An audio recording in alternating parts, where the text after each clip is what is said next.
வணக்கம் மாணவர்களே. இந்த வீடியோல 10ஆம் வகுப்பு கணிதம் அலகு 5 ஆயத்தொலை வடிவியல் இதுல பயிற்சி 5ல் 2ல 6வது கணக்கு பார்க்க போறோம். என்ன கொடுத்திருக்காங்க பாருங்க. 3,-1 a,3 மற்றும் 1,-3 ஆகிய 3 புள்ளிகள் ஒரு கோடமைந்தவை எனில் a இன் மதிப்பு காண்க. இந்த 3 புள்ளிகளும் ஒரே கோட்டில் அமைது. நம்ம ஏவோட மதிப்பை கண்டுபிடிக்கணும். அப்ப இந்த 3 புள்ளிகளும் ஒரே கோட்டில் அமைந்தால் ஏபியின் சாய்வும் பிசியின் சாய்வும் சமமா இருக்கும். ஏபியோட சாய்வு கண்டுபிடிக்க போறோம், பிசியோட சாய்வு கண்டுபிடிக்க போறோம். அதை ரெண்டையும் சமப்படுத்தணும் அப்படின்னா நமக்கு என்ன கிடைச்சிரும்? ஏவோட மதிப்பு கிடைச்சிரும். சரியா? முதல்ல பாருங்க, எதோட சாய்வு கண்டுபிடிக்க போறோம்? ஏபியின் சாய்வு கண்டுபிடிச்சிருக்குமா? 3,-1 பின்றது என்னது? a,3 சாய்வு. சாய்வுக்கு ஃபார்முலா என்ன? y2 - y1 by x2 - x1. சரியா? இப்ப பாருங்க, முதல் புள்ளி x1 y1, ரெண்டாவது புள்ளி x2 y2 equal to y2 - y1. y2 ஓட மதிப்பு 3, ஃபார்முலா மைனஸ், y1 ஓட மதிப்பு -1. இங்க ஒரு மைனஸ் இருக்கு, அப்ப என்ன மாறும்? +1 மாறிடும். By x2 - x1. x2 ஓட மதிப்பு a, ஃபார்முலா மைனஸ், x1 ஓட மதிப்பு 3. இதை கொஞ்சம் சுருக்கிடுமா? ஈக்குவல் டு 3 1 கூட்டினா 4, 4 பை a - 3. இதான் என்னது? ஏபியோட சாய்வு. இப்ப பிசியோட சாய்வு கண்டுபிடிச்சிருமா? பாருங்க, பின்ற புள்ளி என்ன? a,3. சின்ற புள்ளி என்ன? 1,-3 சாய்வு. கண்டுபிடிப்பா?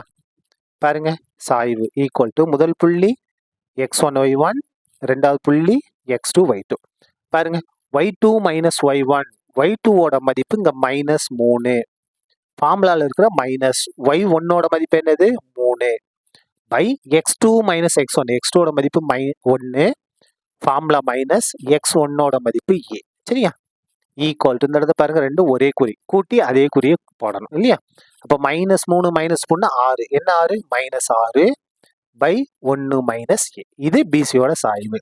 இது ஒரே கோடு அமைந்தவை, அப்போ சாய்வுகள் சமமா இருக்கும். therefore ஏபியின் சாய்வு ஈக்குவல் டு எதோட சாய்வு?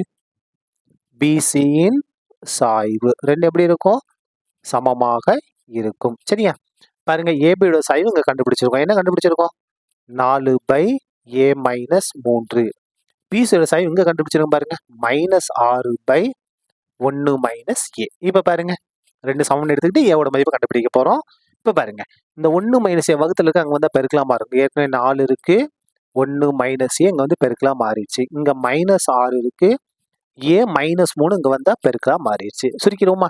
4 உள்ள பெருக்க, 4 1 4, -4 ஏவை பெருக்குனா 4a ஈக்குவல் டு -6 உள்ள பெருங்க, -6 ஏவை பெருக்குனா -6a, மைனஸை மைனஸ் பெருக்கினா பிளஸ், 6 18. சரியா?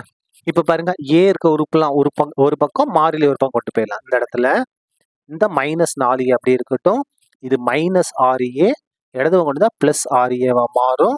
ஈக்குவல் டு 18 மட்டும் இருக்கு, இது +4, வலது பக்கம் நகர்த்தணும்னா -4 மாறிடும். இப்ப பாருங்க, 6a -4a வேற வேற குறி. அப்ப 6ல 4 கழிச்சா 2a. என்ன 2? +2 தான். சரியா? 2a equal to 18ல 4 கழிச்சோம்னா 14. அப்ப a ஈக்குவல் டு 14 பை, இந்த 2 பெருக்கல் தானே இருக்கு, இங்க வகுத்தலாம் மாறும். கேன்சல் பண்ணுங்க. 1 2 7 2 14. அப்ப a ஈக்குவல் டு நமக்கு தேவையான a இன் மதிப்பு எவ்வளவு? 7. சரியா? அவ்வளவுதான்.